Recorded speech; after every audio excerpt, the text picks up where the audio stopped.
मेरे प्यारे देशवासियों, हमारे देश में सुप्रीम कोर्ट ने बार बार यूनिफॉर्म सिविल कोड को लेकर जो चर्चा की है, अनेक बार आदेश दिए हैं, क्योंकि देश का एक बहुत बड़ा वर्ग मानता है और उसमें सच्चाई भी है कि जिस सिविल कोड को हम लेकर के जी रहे हैं, वो सिविल कोड सचमुच में तो एक प्रकार का कम्युनल सिविल कोड है, भेदभाव करने वाला सिविल कोड है। ऐसे सिविल कोड से जब संविधान के 75 वर्ष मना रहे हैं और संविधान की भावना भी जो हमें कहती है करने के लिए, देश की सुप्रीम कोर्ट भी हमें कहती है करने के लिए, और तब जो संविधान निर्माताओं का सपना था, उस सपने को पूरा करना हम सबका दायित्व है। और मैं मानता हूं इस गंभीर विषय पर देश में चर्चा हो, व्यापक चर्चा हो, हर कोई अपने विचारों को लेकर के आए और उन कानूनों को,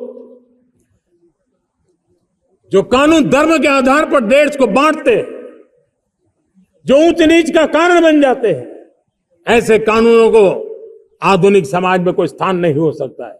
और इसलिए मैं तो कहूंगा, अब समय की मांग है कि देश में एक सेकुलर सिविल कोड हो।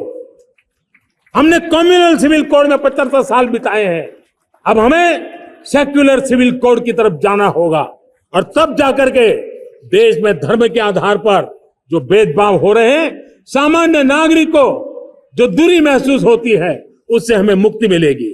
दुर्भाग्य से हमारे देश में आजादी तो मिली, लेकिन लोगों को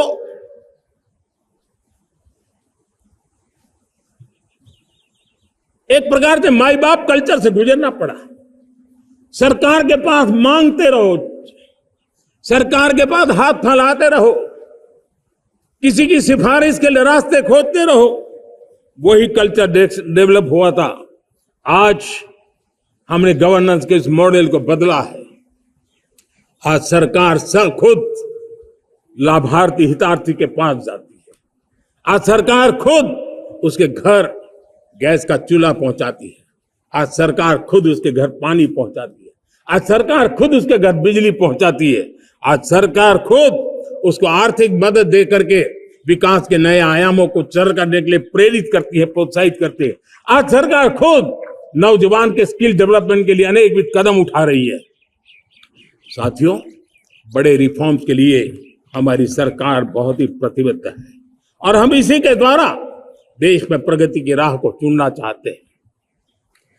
साथियों, देश में नई व्यवस्थाएं बन रही है। देश को आगे ले जाने के लिए अनेक वित्त नीतियों को, अनेक वित्त पॉलिसीज को निरंतर बनाया जाए और नए सिस्टम पर देश का भरोसा भी बढ़ता रहता है, निरंतर बढ़ता रहता है। आज जो 20-25 साल का नौजवान है, जो 10 साल पहले जब 12-15 साल की उम्र का नौजवान था, उसने अपनी आंखों के सामने ये बदलाव देखा है।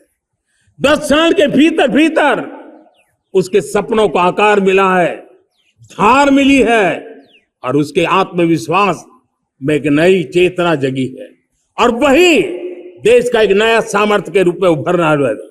आज विश्व भर में भारत की साख बढ़ी है, भारत के प्रति देखने का नजरिया बदला है।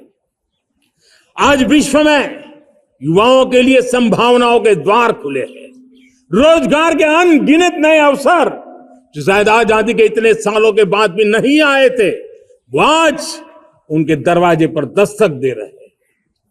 संभावनाएं बढ़ती गई हैं, नए मौके बन रहे हैं। मेरे देश के युवाओं को अब धीरे धीरे चलने का इरादा नहीं है। मेरा देश का नौजवान इंक्रीमेंटल प्रगति में विश्वास नहीं करता। मेरा देश का नौजवान छलांग मारने के मूड में है, वो छलांग मार के नई सिद्धियों को प्राप्त करने के मूड में है।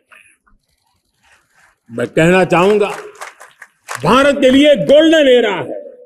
वैश्विक परिस्थितियों की तुलना में भी देखें, ये गोल्डन एरा है, ये हमारा स्वर्णिम कालखंड है।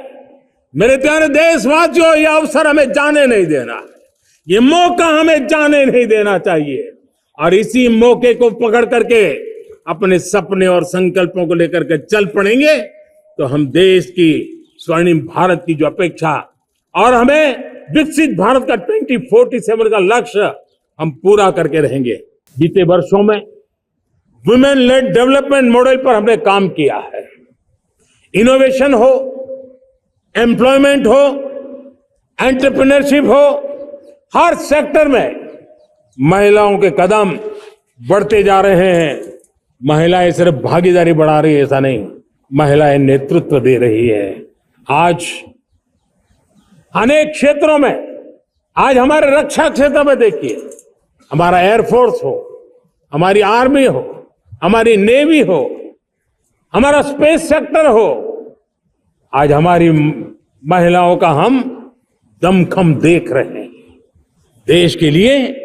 लेकिन दूसरी तरफ कुछ चिंता की बातें भी आती है और मैं आज लाल किले से फिर बार एक अपनी पीड़ा व्यक्त करना चाहता हूं। एक समाज के नाते हमें गंभीरता से सोचना होगा कि हमारी माताओं, बहनों, बेटियों के प्रति जो अत्याचार हो रहे हैं, उसके प्रति देश का आक्रोश है, जन सामान्य का आक्रोश है।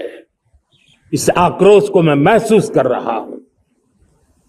इसको देश को, समाज को, हमारी राज्य सरकारों को गंभीरता से लेना होगा। महिलाओं के विरुद्ध अपराधों की जल्द से जल्द जांच हो, राक्षसी कृत्य करने वालों को जल्द से जल्द कड़ी सजा हो। वो समाज में विश्वास पैदा करने के लिए जरूरी है। मैं ये भी बताना चाहूंगा कि जब बलात्कार की या महिलाओं पर अत्याचार की घटनाएं घटती हैं तो उसकी बहुत चर्चा होती है, बहुत प्रचार होता है, मीडिया में छाया रहता है। लेकिन जब ऐसे राक्षसी मनोवृत्ति व्यक्ति को सजा होती है तो वो खबरों में कहीं नजर नहीं आती है, कोने में कहीं पड़ा रहता है।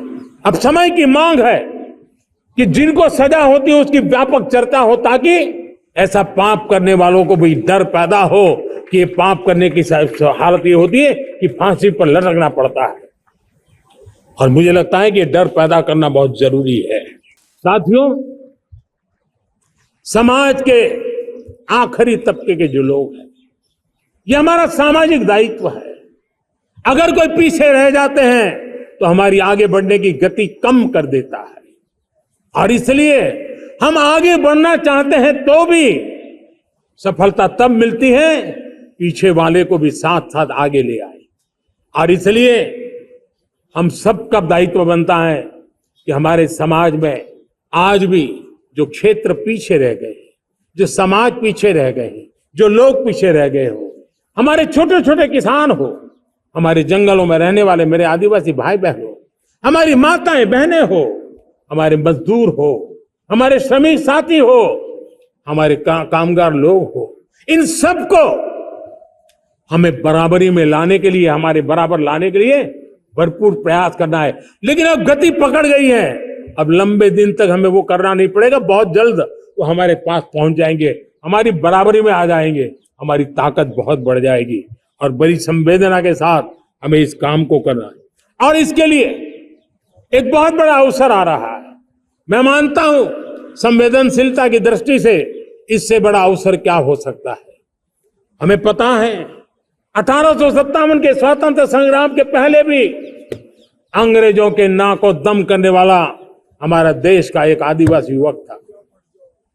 20-22 साल की उम्र में उसने अंग्रेजों के नाक को दम ला दिया था, जिसको आज भगवान बिरसा मुंडा के रूप में लोग पूजा करते हैं। भगवान बिरसा मुंडा की 150वीं जयंती आ रही है। ये हम सबके लिए प्रेरणा का कारण बने। समाज के प्रति छोटा सा छोटा व्यक्ति भी देश के लिए कैसी जज्बात रखता है, उससे बड़ी प्रेरणा भगवान बिरसा मुंडा से अधिक कौन हो सकता है। आइए हम भगवान बिरसा मुंडा की 150वीं जयंती जब मनाएं, संवेदनशीलता का हमारा व्याप बढ़े, समाज के प्रति हमारा ममभाव बने। हम समाज के हर व्यक्ति को, गरीबों को, दलित को, पिछड़ों को, आदिवासियों को, हर एक को हम अपने साथ लेकर के चले। इस संकल्प को लेकर के चलना है।